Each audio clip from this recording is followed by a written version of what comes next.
Merci de nous rejoindre pour cette première partie du 19-20. L'actualité à Paris, en Ile-de-France, pour cette journée de dimanche, ce sera pour commencer la bataille dure entre Uber Pop et les taxis. Nous sommes allés à la rencontre de deux de ces chauffeurs qui pratiquent le voiturage bon marché. La fête de la musique bat son plein, si elle a un peu commencé hier. Le point d'orgue, c'est bien sûr ce soir, de la maison de la radio Palais Royal en passant par le 10e arrondissement. La soirée va être chaude, d'autant que c'est le premier jour de l'été. On appelle cela de l'archéologie sonore. Une universitaire a reconstitué les sons de Paris au XVIIIe siècle, une étonnante plongée dans le passé. C'est un homme de mots doublé d'un homme de lettres qui nous accompagne pendant ce journal. Jacques Weber commentera quelques sujets d'actualité, nous parlera de la sienne. Gustave Flaubert, qui l'incarne au Théâtre de l'Atelier à Paris pendant tout l'été. Et son premier roman que vous lirez pendant vos vacances, peut-être sur les plages, La brûlure de l'été, qui paraît aux éditions Stock. L'imagination d'un écrivain rejoint l'actualité à travers un fait divers. Jacques Weber, bonsoir. Bonsoir. Et merci d'être avec nous. Bonsoir à toutes et à tous. On ne le voit pas forcément dans les rues, ils sont pourtant bien là, les véhicules Uber Pop qui font de la concurrence aux taxis. La guerre est déclarée et le ton est monté d'un cran depuis quelques jours. Nous avons rencontré ces chauffeurs low cost qui continuent de sillonner Paris, malgré un contexte difficile. Reportage de Geneviève Faure, Nicolas Luizet et Virginie de la Haute-Maison. Un service entre particuliers, voilà comment se présente Uber Pop. L'application sur smartphone met le chauffeur en relation avec son passager pour un prix plutôt raisonnable. Mais ce service énerve les professionnels de la route. Alors en ce moment, les chauffeurs Uber Pop préfèrent se faire discrets. Donc on roule un peu avec le stress, je ne vous le cache pas.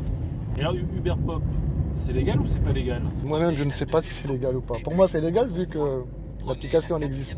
Ce chauffeur pratique cette activité complémentaire à son métier depuis moins d'un mois. Je suis éducateur sportif, donc j'en profite pour faire Uber, qui rapporte à peu près entre 80 et 120 euros par jour en faisant 5-6 heures de route.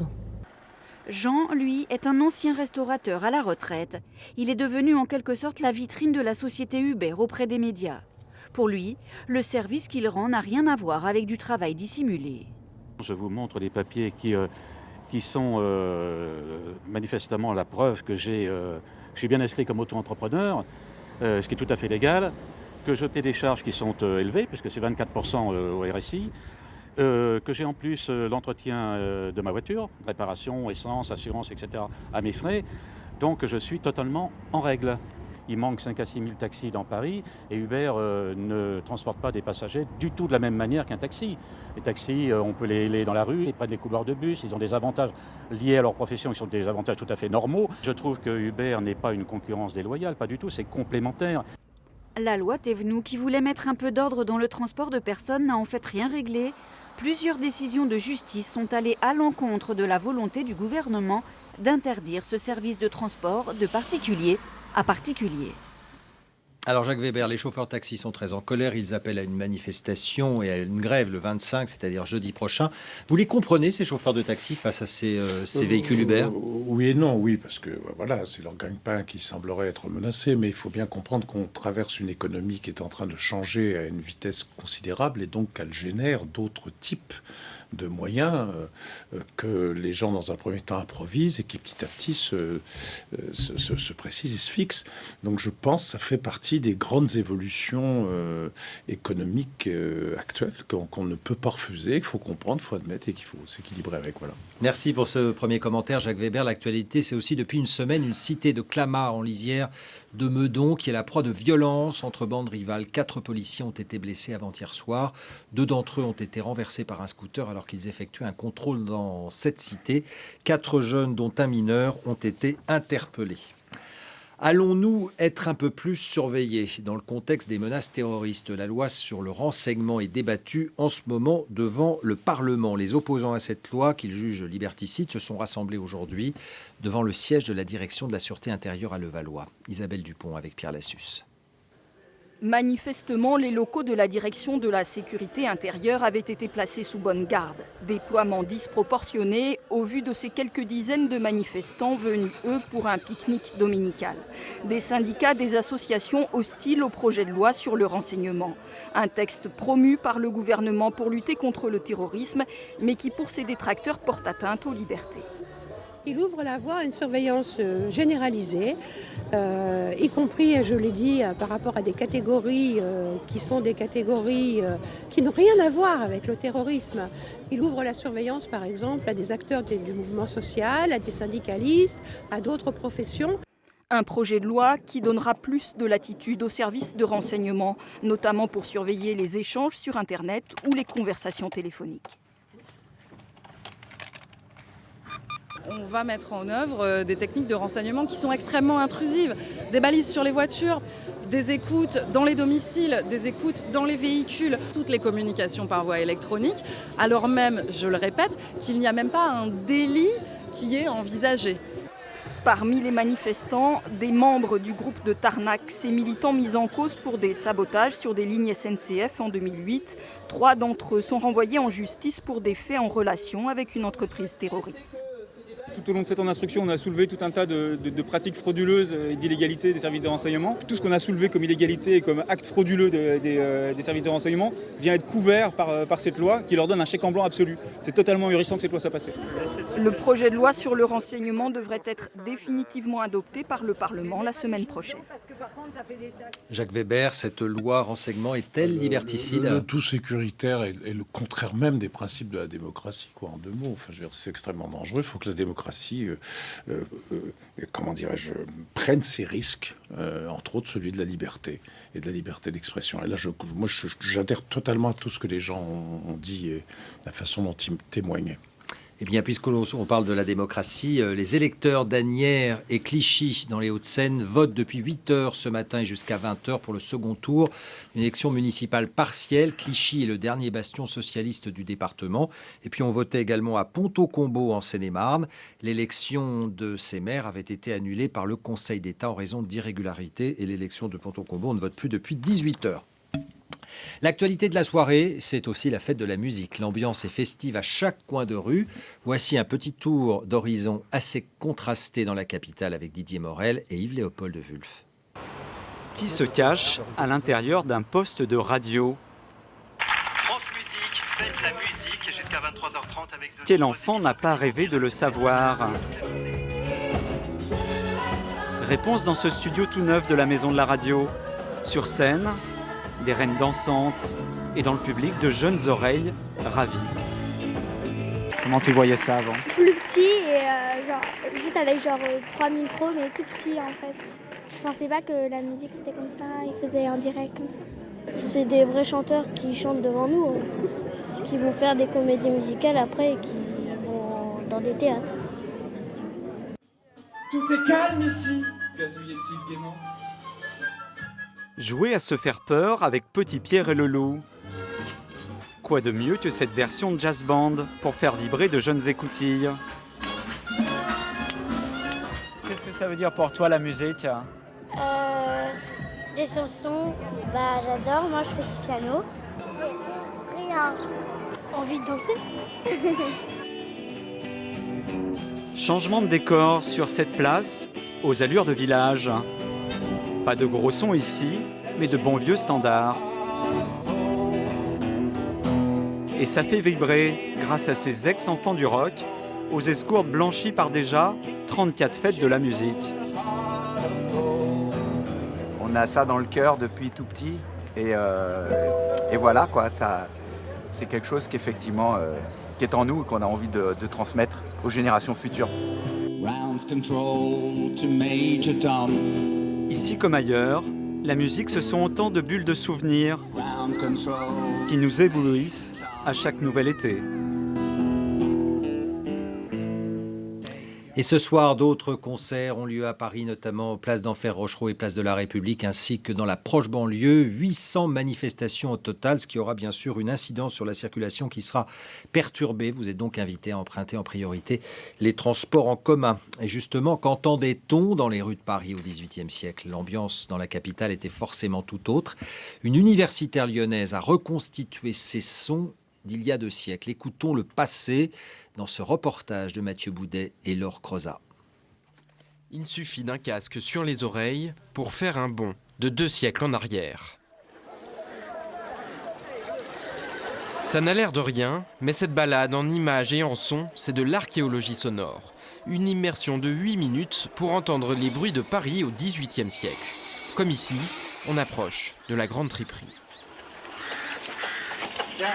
Si on l'écoute au casque, on entend tous les animaux qui vont rentrer à l'intérieur et on entend surtout les mouches, parce qu'il y a énormément de mouches. Cette chercheuse est archéologue en paysage sonore. C'est elle qui a reconstitué les sons de l'époque le plus fidèlement possible au terme de 10 ans de recherche. Et on mène une enquête sonore au milieu d'une documentation qui est à la fois textuelle et visuelle. Textuelle parce qu'on va chercher dans les ouvrages de l'époque, tout type d'ouvrages, les plans, les journaux, les livres, et visuelle parce qu'on va chercher également sur les plans, sur les tableaux, dans les gravures. C'est ce quartier de Paris qu'elle a reconstitué, les abords du Châtelet et les bords de Seine. Dans chaque rue, elle a retrouvé l'emplacement de chaque artisan avant de reconstituer le bruit de chaque outil et même la façon exacte dont il pouvait résonner. Mais ce travail est encore incomplet. Il manque encore les personnes, les voix, les langages, les accents de l'époque. Quand je n'ai pas, je n'ai pas. On n'entend pas les paroles. On entend des bruits, on entend un brouillard d'oralisation, mais on ne sait pas, on n'aura pas un cri clair, net, précis en fait. Ce travail suscite déjà l'intérêt de plusieurs musées parisiens, car il aborde une nouvelle façon de découvrir l'histoire par l'immersion. Et en attendant un jour de voyager dans le temps, on peut déjà écouter le passé. Alors Jacques Weber, si vous deviez jouer un rôle qui se passe au XVIIIe siècle, cela vous aiderait d'avoir les sons de cette époque? Ça m'aiderait, mais je trouve ça extraordinaire cette chose. J'ai qu'une envie, c'est de prendre un casque et d'écouter, parce que le silence, c'est toujours aussi un son et une image. Et c'est pas le fait de la reconstitution qui m'intéresse, c'est le fait d'un paysage sonore qui peut vous bouleverser tout autant qu'une image, quoi. Voilà. Ça, c'est tout nouveau, c'est magnifique. Et cela nous amène à 19h12 à suivre dans ce journal. Gretz, Armainvilliers, en Seine-et-Marne, était la capitale du yoga ce week-end. C'était la première journée internationale de cette pratique philosophique. Et puis nous retrouvons cet artiste très créatif qu'est Jacques Weber. Il est pendant tout l'été Gustave Flaubert au Théâtre de l'Atelier à Paris et dans les librairies avec son premier roman, La brûlure de l'été, qui paraît aux éditions Stock, l'imagination nourrie par un fait divers. Mais avant cela, une semaine qui se termine, une nouvelle qui commence. Je vous propose de revivre en images les temps forts de l'actualité à Paris et en Ile-de-France. Un retour sur Actu signé Olivier Chaplet et Valérie Jeunet. Un petit coup de bouclier de Brennus pour démarrer la semaine. Le Stade français savoure son 14e titre de champion de France de rugby. Qui a dit que Paris n'était pas une terre d'Ovalie ? Mercredi, c'est philosophie, le coup d'envoi de la grande messe du baccalauréat. Pour l'occasion, 75 755 lycéens sur le pont appelés à se creuser les méninges. J'étais stressée, comme tout le monde, quand j'ai eu le sujet. Mais après, je me suis dit, ça c'est ma dernière chance, donc j'ai mis tout ce que j'avais dans mon cerveau et je me suis donné. J'espère que ça va payer. Je le prends comme une première épreuve où je prendrai mes marques. Car l'examen est un marathon. Fin des épreuves mercredi, annonce des résultats 2 semaines plus tard.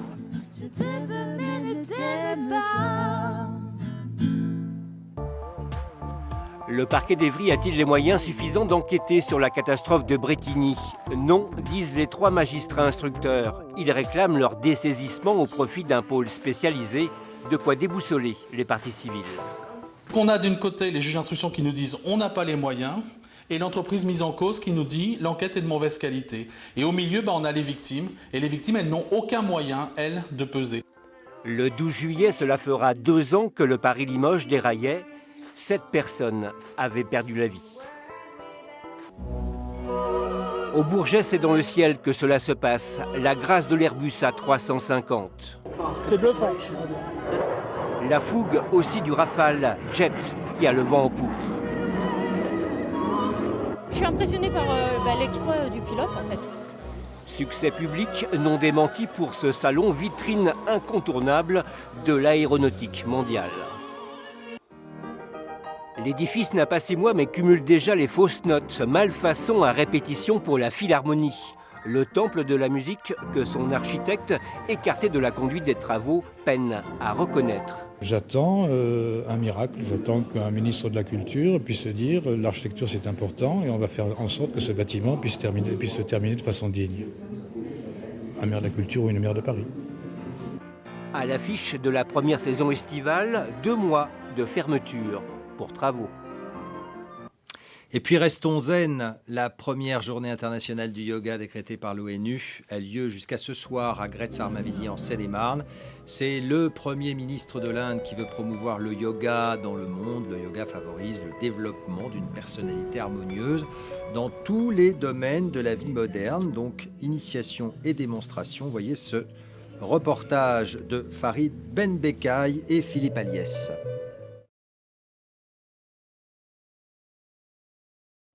Et votre paume de main droite vient coiffer votre coude gauche. Et c'est parti pour 60 minutes d'exercice. Gestes et respiration réglés au millimètre. Il s'agit de réinvestir son corps. Et au terme de chacune des figures, vient le moment le plus important. Et vous resterez 2-3 respirations en statique, à l'écoute des différences éventuelles d'un côté par rapport à l'autre. Observez, accueillez et goûtez. Sensation de bien-être absolu grâce à l'alignement parfait du corps et de l'esprit.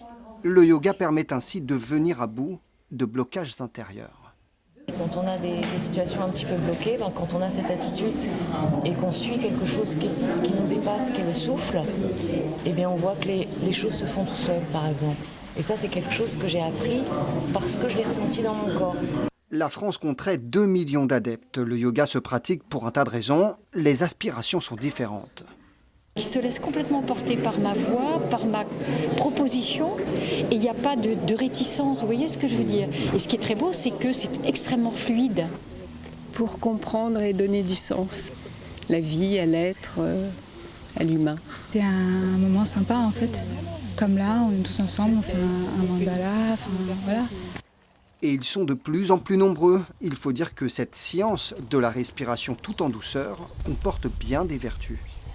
Le yoga pratiqué dans une salle n'a pas cette destination de thérapie. Ça ne veut pas dire que chaque posture n'a pas un effet de régulation de votre musculature, de votre ossature, de tout ce qui fonctionne en vous. C'est la première fois que les différentes écoles du yoga sont ainsi réunies. L'occasion de découvrir d'autres techniques, de tenter de nouvelles figures, y compris les plus renversantes. Et les images qui précédaient ce reportage tourné en Seine-et-Marne étaient, elles, tournées au pied de la Tour Eiffel. L'invité de ce 19-20, nous le retrouvons. Il est forcément zen. Jacques Weber, homme très occupé. Il est depuis cette semaine au Théâtre de l'Atelier à Paris, seul en scène dans Gustave, une pièce inspirée de la correspondance de Flaubert. Et puis en librairie sort son premier roman, La brûlure de l'été. C'est aux éditions Stock. Alors Jacques Weber, les mots, que ce soit ceux que vous avez inventés pour écrire un roman ou ceux que vous dites qui sont ceux de Flaubert, ce sont votre carburant ? Oui, mais je crois que ce qui est tout à fait frappant, c'est de se rendre compte que déjà il y a longtemps, dans le siècle dernier, Céline nous disait que le roman n'informait plus, que les mots n'informent plus, que ce qui comptait c'était le style et la façon dont on disait les choses, dont on répétait à l'éternité des vérités déjà acquises et connues. Et oui, le style, ça c'est quelque chose qui me préoccupe beaucoup. Alors quand on attaque ce style peu connu de celui de Flaubert, c'est celui de la correspondance. C'est un homme en liberté qui ne travaille pas sa littérature comme il le fait avec Bovary sur le retirement, mais au contraire, il laisse l'abondance de sa personnalité. On peut parler d'outrance. Il y a une forme de misanthropie totale à ce moment-là de sa vie. L'autre, les grands, lui-même le dit, les grands maîtres sont excessifs. Il est excessif dans tout, dans l'amour, dans le rejet, dans la haine, dans les accusations qu'il porte sur son époque, sur le parisianisme, sur le monde littéraire, sur les politiques, bipèdes sans plume, mélange de dinde et de vautour, les partis politiques, ne s'attaquant qu'à l'éphémère, ne s'élevant jamais au-dessus de l'utile, sans vue d'ensemble, borné et puéril. Enfin, je sens que ça fait des échos avec notre époque, rien que de vous l'entendre le dire. Comme tous les grands auteurs, parce que souvent on dit « Ah mon Dieu, comme c'est moderne », mais qu'il s'agisse de toute une grande part du 19e résonne encore dans nos têtes, et bien sûr le 20e, et bien sûr d'autres siècles, le 17e ou 16e avec Shakespeare ou Molière. Alors Gustave, c'est librement inspiré des lettres de Gustave Flaubert, c'est une pièce à part Voilà, entière, c'est pour un une personnage. pièce qui est montée à partir de cette façon de s'exprimer en liberté de Flaubert, ce qui fait qu'on est tout à fait dans l'opposé d'une soirée littéraire où l'on consacre un style. Non, on accompagne un homme dans une situation théâtrale qu'il traverse, et ça c'est du théâtre. Voilà. Alors si l'on parle de Jacques Weber, écrivain, forcément la modestie est obligatoire quand on vient de parler de Flaubert. Je suis dans l'artisanat, dans l'apprentissage du bien écrire, quoi. Voilà, ça je sais ce que je revendique, oui. Alors des livres, vous en avez déjà publié, mais là c'est un premier roman, La brûlure de l'été. Vous avez été inspiré par un fait divers qui avait déjà d'ailleurs inspiré Marguerite Duras. On peut dire qu'on est dans l'actualité qui pourrait être celle d'aujourd'hui, celle de la précarité. Oui, il s'agit d'une famille entière qui se suicide sur les rails d'un train, car elle est totalement submergée par les crédits, par la misère, quoi. Et là encore, ce qui moi m'a importé, c'est que je trouve que très souvent, on parle d'une façon extrêmement crue du fait divers, aussi atroce soit-il, et que là, j'avais peut-être envie de revenir vers ce que l'on pourrait appeler, avec beaucoup d'humilité, le conte social, quoi. Justement, quelle distance prend-on lorsqu'on est romancier? Donc il y a une part d'imagination qui se greffe sur des faits réels. C'est l'opposé du journaliste. Oui, tout à fait. Oui, c'est tout à fait ça. C'est l'opposé du journalisme, tout à fait. Mais ce que je crois, c'est qu'il faut être très, très honnête avec le regard que l'on en a. Nous ne sommes pas des donneurs de leçons, nous ne sommes pas des accusateurs. Je pense que, en tout cas, pour ce qui me concerne, il y avait quelque chose de doux et de rêveur sur ce, même si c'est très attristé, mais c'est une distance de fait. Je suis un privilégié de la vie, mais voilà. Vous pouvez avoir un regard assez dur d'ailleurs sur les journalistes. Vous dites au tout début du livre les clébards de la presse régionale. C'est une expression assez forte. Vous l'avez remarqué. Ouais. C'est violent quand même, non? Vous ne m'en voudrez pas. Il m'arrive parfois d'être excessif, oui, bien sûr. Oui. Alors excessif, vous le serez aussi avec, et vous l'êtes en ce moment, au Théâtre de l'Atelier avec Gustave Flaubert. Gustave, je rappelle, c'est jusqu'à la mi-août, donc un spectacle à voir si vous restez à Paris. Et puis La brûlure de l'été aux éditions Stock. Merci beaucoup Jacques Weber d'avoir été l'invité de ce 19-20. Je sais que vous êtes papa, c'était aujourd'hui la fête des pères, ils étaient à l'honneur. Je vous propose d'entendre ces témoignages d'enfants recueillis dans la rue. Mon papa, on fait beaucoup de trucs ensemble avec lui, beaucoup de sport. Puis à chaque fois qu'on les fait, c'est de la rigolade. Il nous amène en voyage, on fait plein de choses avec lui. Il m'aide pour mes devoirs, pour plein de trucs, et j'aime bien, parce que c'est mon papa. Il est gentil avec moi, on fait beaucoup de jeux ensemble. Bonne fête papa. Bonne fête papa. Bonne fête papa. Voilà, bonne fête papa et bonne fête Jacques Weber, puisque vous êtes papa. Avant de refermer cette édition, voici quelques rendez-vous à noter dans votre agenda pour la semaine qui s'annonce. C'est mardi que Paris devrait officialiser sa candidature au JO 2024 avec le slogan « Je veux les Jeux ». C'est un siècle après ceux de 1924. Les chauffeurs de taxi, on en parlait tout à l'heure, ils appellent à une grande mobilisation, à une grève jeudi prochain. Ils invitent le gouvernement à prendre des mesures contre le géant américain Uber. Et cela dans un contexte, vous l'avez vu, particulièrement tendu. Enfin, les épreuves du bac, elles vont bien sûr se poursuivre pendant 3 jours pour la semaine qui arrive, lundi, mardi et mercredi. Après un week-end de pause clos par la fête de la musique qui a lieu ce soir. Profitez-en encore pendant quelques heures. C'est la fin de cette première partie du 19-20. L'actualité continue avec Catherine Matoche. Demain, Sébastien Thomas à midi.